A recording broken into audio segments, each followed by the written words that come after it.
One morning in 2008, an art collector contacted me to examine his collection of paintings. As an art historian specializing in historic paintings, I immediately decided to go to his home in Salerno to look closely at his collection.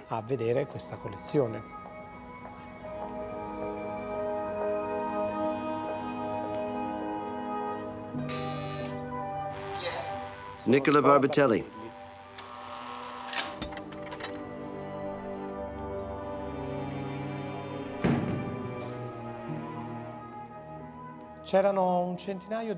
There were about 100 paintings in the collection.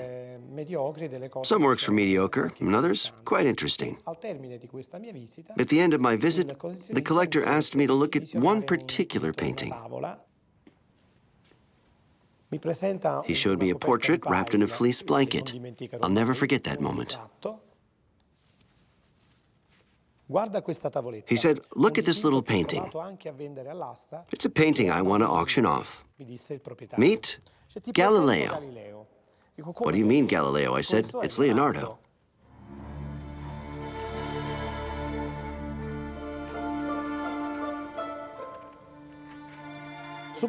I immediately thought it was a portrait by Leonardo because the iconography was found in a similar painting in the Uffizi Gallery.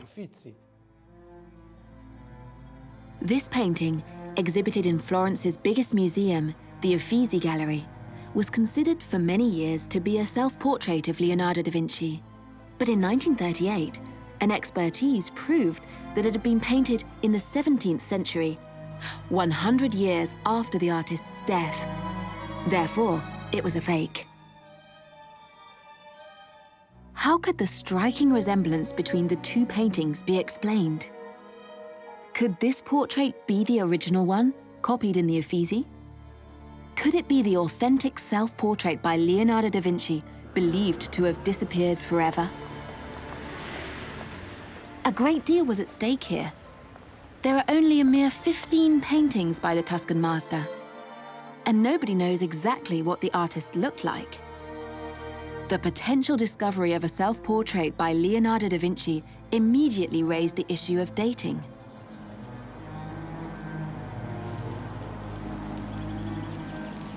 Nicola Barbatelli goes to see Giancarlo Napoli, a restorer specialized in expertizing works of art.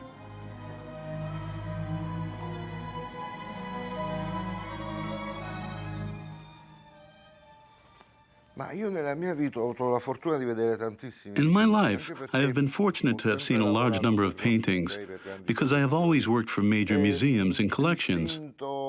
My instinct and my eye have never let me down. However, in the case of this painting, when I saw it, since it was in such good condition, I thought it could have been one of those copies made in the 19th century. So my immediate impression when I saw it was that it was too beautiful to be from the 16th century.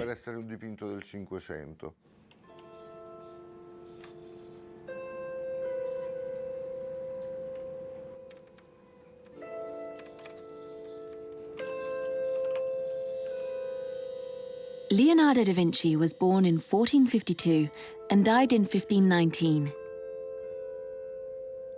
The Lucan portrait depicts a man of approximately 50 years old. If it represents the artist, it would have to have been painted in the early 16th century, in the city where Leonardo lived, Florence.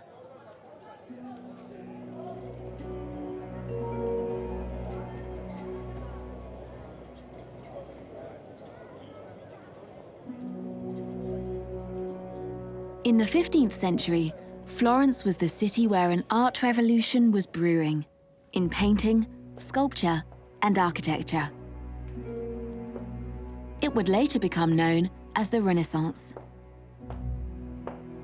For the 15th century, Florence had an extremely high literacy rate, and I should also say a very high rate of numeracy, because of the fact that the Florentines were the great merchants of the Middle Ages. You had these great first of all, wool merchants, and then secondly, the bankers. And so that then really becomes the economic precondition for the cultural efflorescence of the 15th century in Florence.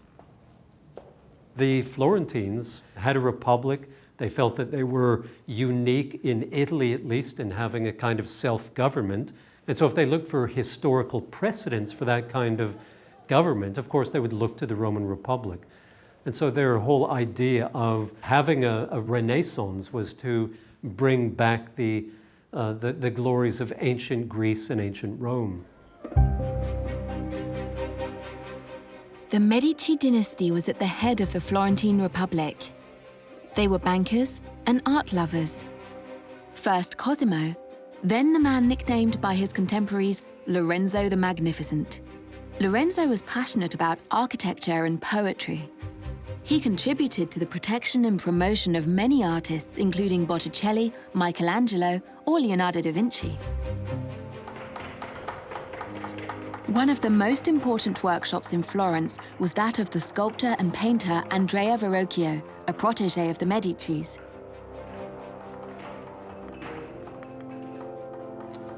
If you wanted to be an artist as a young man, say when you were 12, 13, 14, you didn't go to art school. What you did is went into a bodega, a workshop, and you became an apprentice. There was an apprenticeship system, and you went into the workshop of an established painter, goldsmith, sculptor. And in that workshop, you would learn all of the secrets of the trade. You would learn how to grind pigment, you would learn how to apply paint, you would learn silver point, you would learn draftsmanship, you would learn ultimately things like painting with tempera, and then finally, by the end of the 1400s at least, how to paint in oil.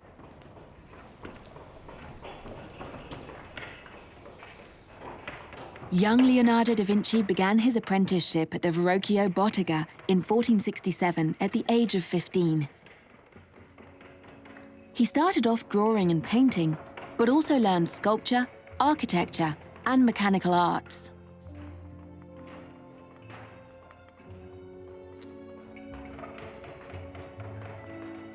He remained with Verrocchio well into his 20s, and Verrocchio, I think, spotted Leonardo very early, recognized his talents, nurtured them, and so we see the two of them in the 1470s working in tandem, working in partnership together. The baptism of Christ is a testament to this collaboration. Started by Verrocchio, this work was finished by Leonardo da Vinci, to whom the angel in the extreme left of the painting has been directly attributed. In parallel to this apprentice work, Leonardo da Vinci began to paint under his own name. The Benedictine monks from a Tuscan abbey commissioned his first work, the Annunciation.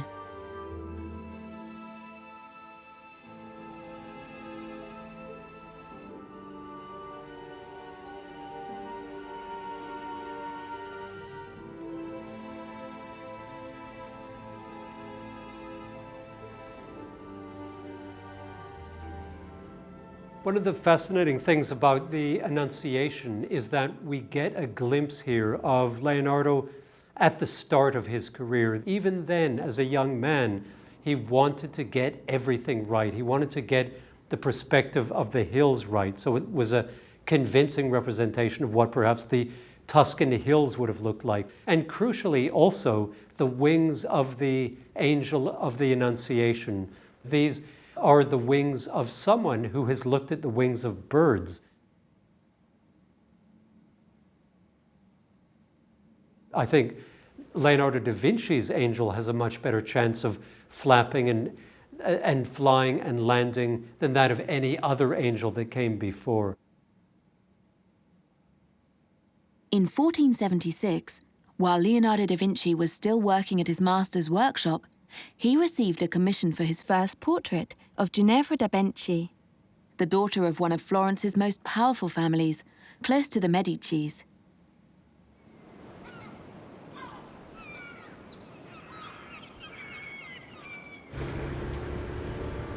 "15 days after his initial visit, Nicola Barbatelli is contacted by Giancarlo Napoli.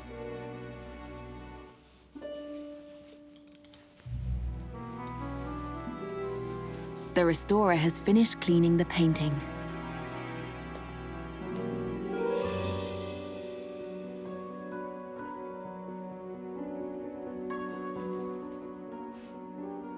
era completamente cambiato. The painting looked very different. It had snags, dents, cuts. Delle lesioni. E allora ci eravamo chiesti We wondered where all this damage came from. colpi. E il restauratore mi ha spiegato The restorer told me that they had been covered by previous restorations, con questa which he removed during his cleaning process. rimossi. Quei graffi in effetti non erano altro che These marks are only the tip of the iceberg. Quando poi successivamente ho iniziato When I started cleaning the painting, I noticed micro cracks, which were actually caused by the wood moving over the course of centuries. This is typical of Renaissance paintings.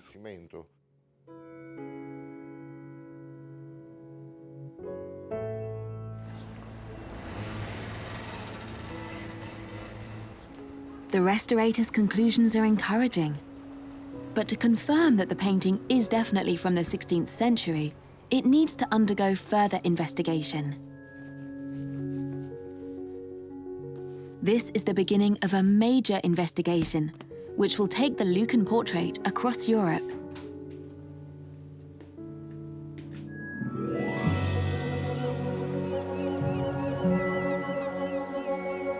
The first stop is the Innova Center in Naples, specialized in the scientific study of historical monuments and works of art.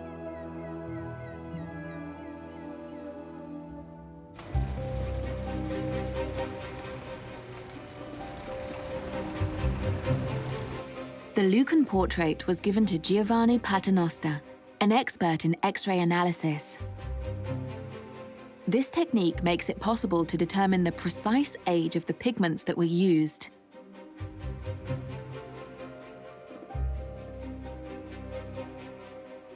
You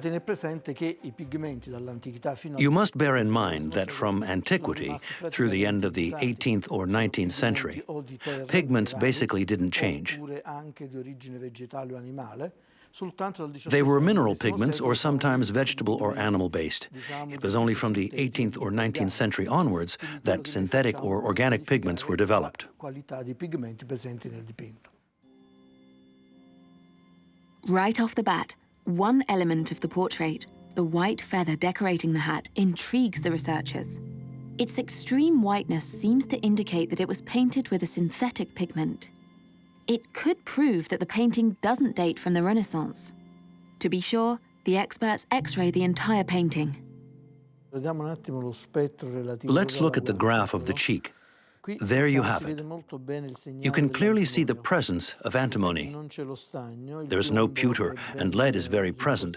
So it must be lead antimony, which could be a Naples yellow. The first traces of its use date back to the beginning of the 16th century.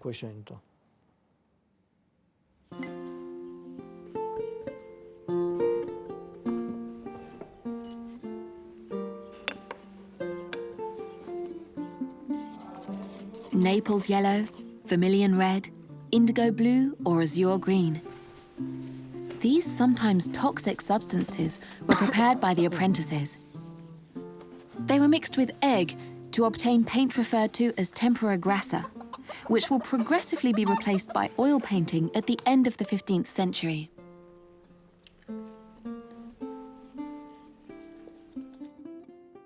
Here we can clearly see that the black on the hat has a much higher magnesium-iron ratio, so it is probably umber or something similar. This pigment was common during the Renaissance.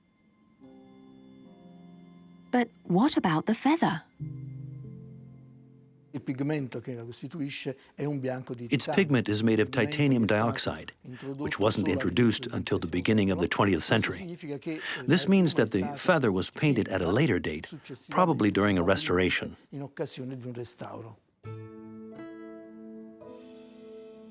Aside from the titanium dioxide used for the feather, all the pigments in the Lucan portrait are compatible with Leonardo da Vinci's era. For Nicola Barbatelli, this is a very promising result.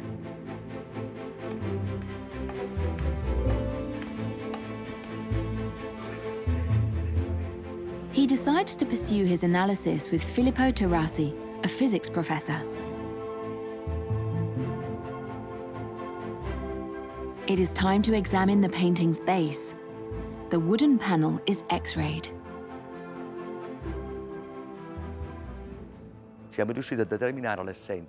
We were able to identify the type of wood, poplar. Poplar was a very popular tree, very sought after by many artists for its lightweight quality. In fact, the Mona Lisa was painted on poplar.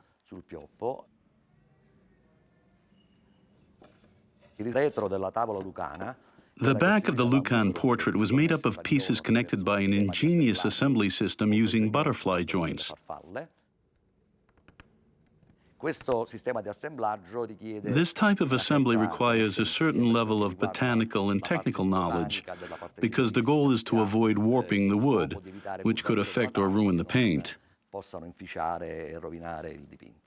It is logical to assume that Leonardo had these skills and that he was able to find a way to build this kind of system.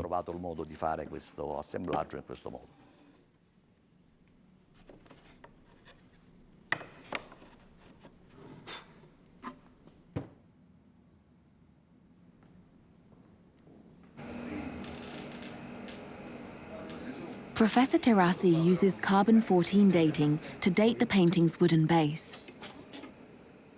3 wooden fragments of several milligrams are lifted from the back of the painting. The wood of the painting, like any vegetable or animal organism, contains carbon-14. When the organism dies, the amount of carbon-14 decreases over time. By measuring the amount remaining today, we can deduce the age of the wood.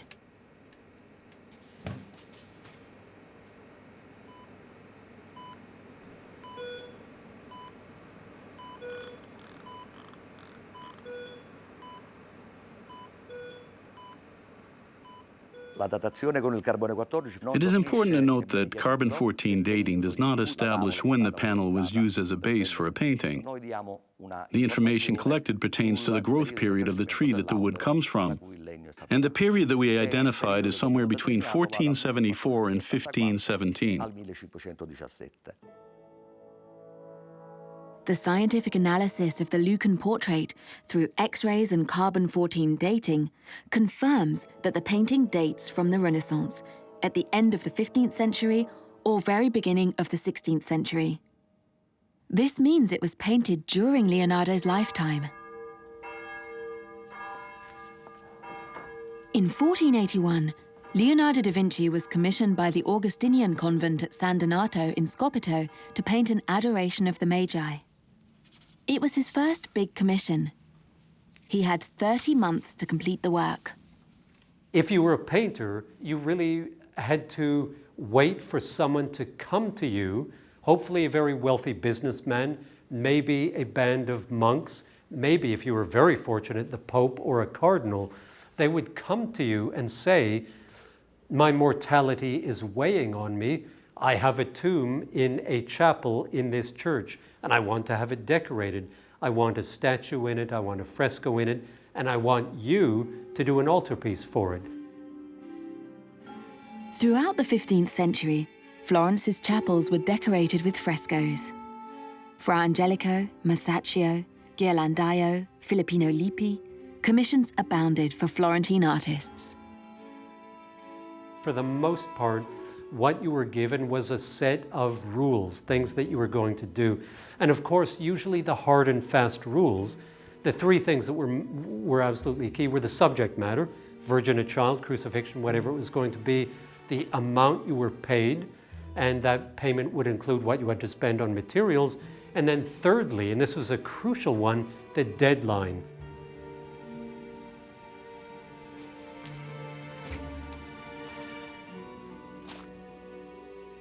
Leonardo da Vinci never finished the Adoration of the Magi. The recently restored painting has now been returned to its original state. For the first time, the wealth of detail and the virtuosity of its composition are visible.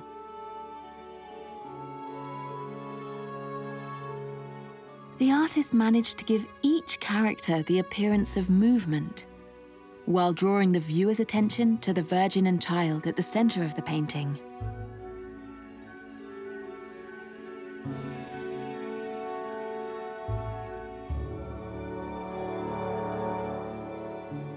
During the same period, Leonardo da Vinci began work on Saint Jerome, an audacious painting in which he started to affirm some of his formal ambitions, such as anatomical precision and the presence of landscapes.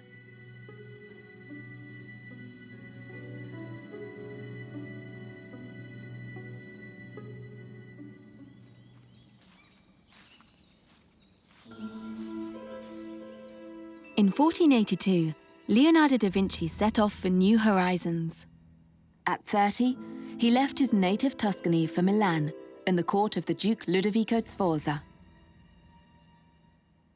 Leonardo had not ingratiated himself into the Medici circle. He had not quite become their favorite painter. And in fact, around the time that he left, a series of painters were sent by Lorenzo the Magnificent to Rome to work on the walls of the Sistine Chapel, which had been newly completed at that time. And they were people like Sandro Botticelli, Pietro Perugino, Michelangelo, and he was passed over. He was not sent to Rome. At the end of the 15th century, Italy was divided into a number of city-states, kingdoms, and dukedoms, who made a pact to stop fighting each other. One of the most powerful entities was Milan, ruled by the Sforza dynasty.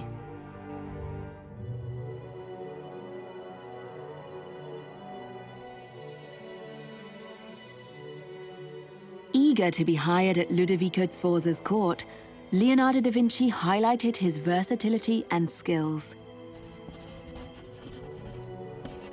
He wrote a letter to the Duke of Milan in which he presented himself as a military engineer and architect, able to design mobile bridges and catapults, private and public buildings, and cast a bronze horse to the immortal glory and eternal homage of the illustrious Sforza house.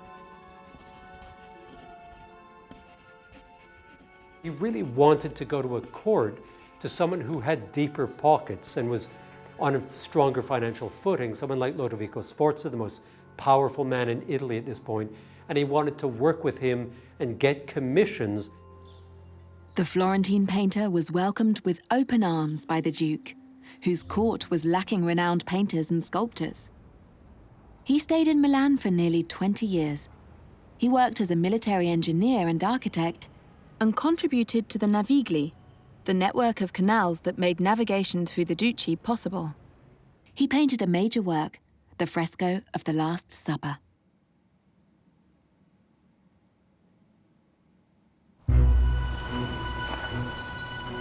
Back in Salerno, Nicola Barbatelli goes to see the restorer, who has made an incredible discovery on the back of the painting.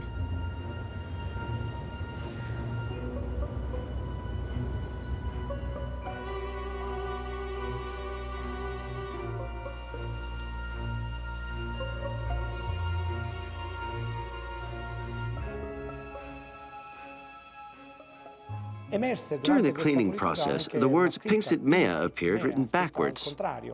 It was strange. The text was written from right to left, with a graphic inversion of the letters. This mirror writing is characteristic of left-handed people. It was used by Leonardo da Vinci, who wrote and painted with his left hand. His notebooks, called codexes, in which he recorded throughout his life his thoughts and experiences in such diverse areas as anatomy, hydraulics, architecture, and botany, confirm this.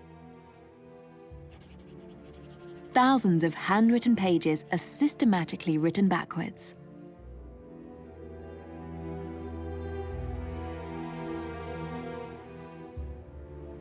Pinxit Mea, 2 Latin words. What could they mean?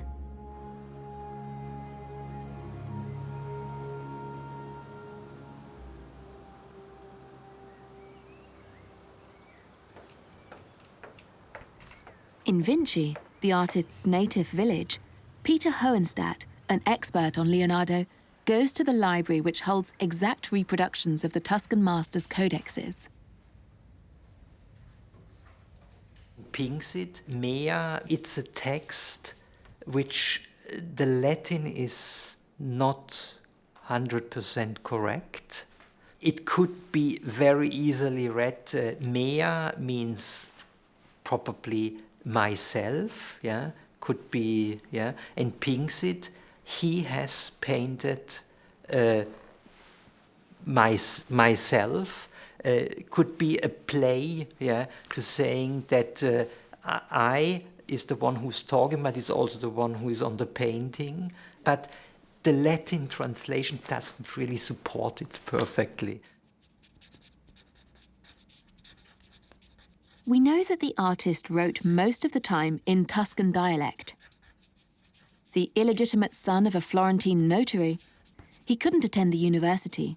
His Latin was self-taught.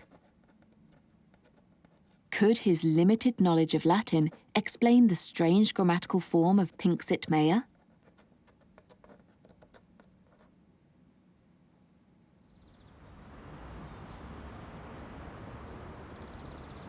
In Monteforte Irpino, a meeting is scheduled with Silvana Giuliano, a criminal handwriting expert. The handwriting analysis is based upon a comparison of various writing samples. Silvana Giuliano works from reproductions of the Atlanticus Codex, which contains over 1,000 pages of Leonardo da Vinci's notes. The codexes represented an extremely rich source for us because they were from his hand and written in total spontaneity. In graphology, the handwriting must be spontaneous to be analyzed. We couldn't have wished for better source material.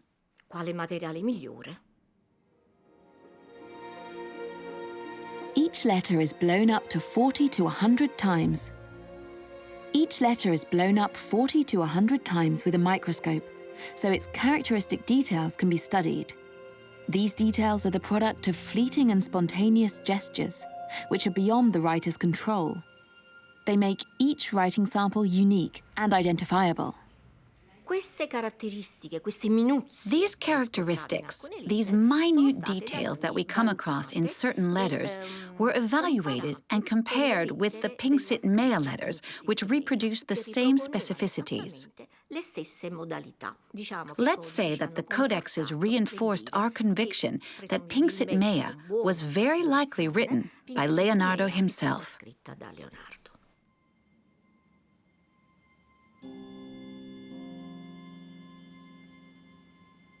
If Leonardo da Vinci was the author of the Pinxit Mea inscription, the Lucan portrait could indeed be his self-portrait.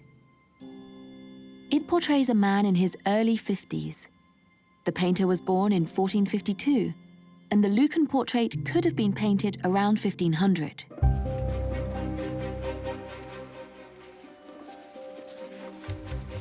That year, Leonardo da Vinci was forced to leave Milan. War had started up again in Italy. King Louis XII's French army had invaded the Lombard city, causing the fall of his protector, Ludovico Sforza. Leonardo chose to return to Florence, the city where he had spent his first years of apprenticeship. He arrived in the spring of 1500.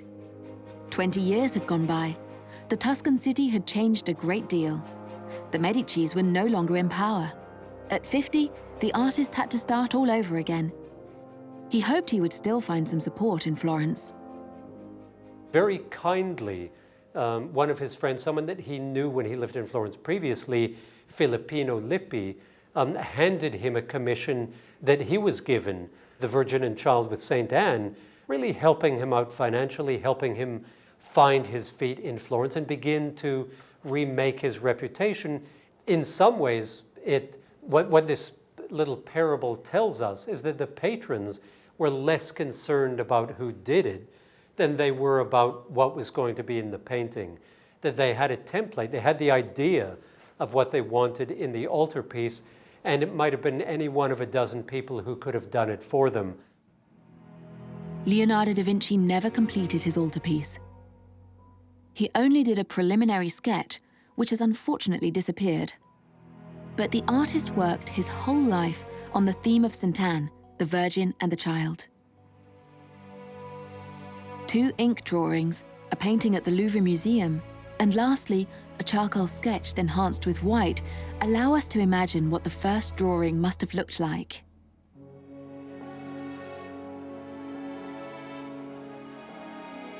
The monks, awed by Leonardo da Vinci's preliminary drawing, decided to exhibit it publicly. All of Florence rushed to the Servite monastery. During these troubled times, with wars starting up again, people came to pray to St. Anne, the patron saint of Florence. But they also came to admire the Tuscan painter's style. Until the Renaissance, art respected certain rules of representation that were dictated by religion. Faces painted without anatomic knowledge were stiff and codified in their attitude and features. They appeared on a background generally covered in gold, without perspective or landscapes. We all know what Gothic statuary and Gothic painting looks like. But if you think then of what's happening in Florence in the 1400s and 1500s, is that they are now looking at humanity differently. We are not just religious souls waiting to die. We're not just waiting for heaven. We're living in this world. And therefore, the way we're going to present humanity is very different. We're going to individuate them, and we're also going to have them interacting. So what the painters are trying to achieve is a secular representation of humanity, where we see life and movement and vivacity. This evolution brought with it a new perspective on painting, whereby the style became as important as the subject. Considered craftsmen up to this point, painters now entered the rank of artists. And this is something that is a kind of a hinge moment or a pivotal moment in the history of art, because what Leonardo was saying is, I am not an artisan. I'm not merely working with my hands, I'm working with my mind as well. And painting, therefore, is not just a trade, it's art.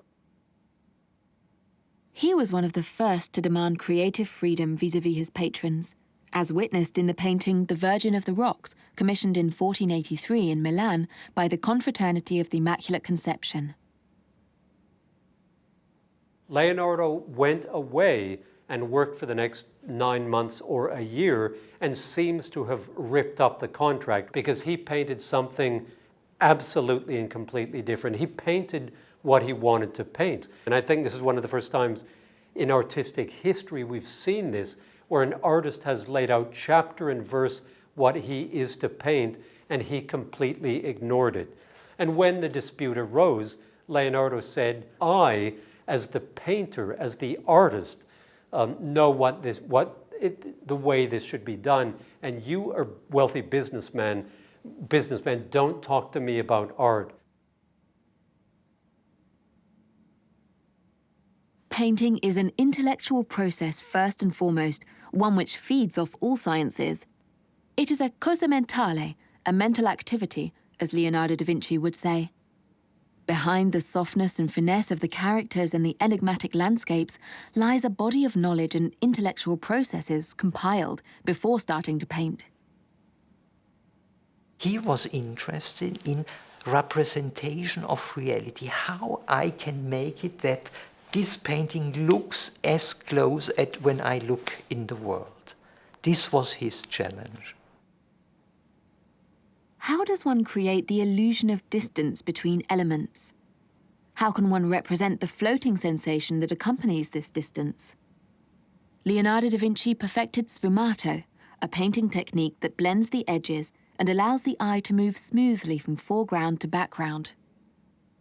We can see the way he plays with the landscape background and gives us a very convincing representation of those hills fading away into the distance. Came up with a prescription of the color blues to use as you did distant hills, that for every mile or two of distance you should take away some of the blueness of it, reduce the tone of blue. From the misty horizon of a landscape to the soft contours of a face, sfumato delicately covers each element with a cloud of smoke, which creates a feeling of unity. There are no true lines in nature, and there should be none in painting. You see it in Gioconda is perfect when you look at the original. You see how, with this layer technique of the oil, how he created these surfaces. It's all flying, it's all cloudy. The attention paid to the painting of faces and bodies, combined with the artist's anatomical research, makes them look hugely realistic. The characters look like they're captured in a natural moment. Through a look that lights up or a faint smile, Leonardo da Vinci makes them seem incredibly alive.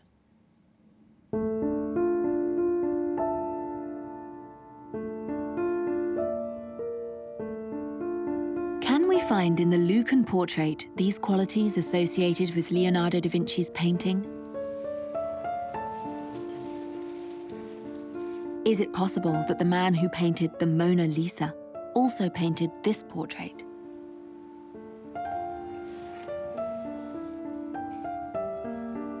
Its dark palette is reminiscent of the other paintings by the Tuscan artist.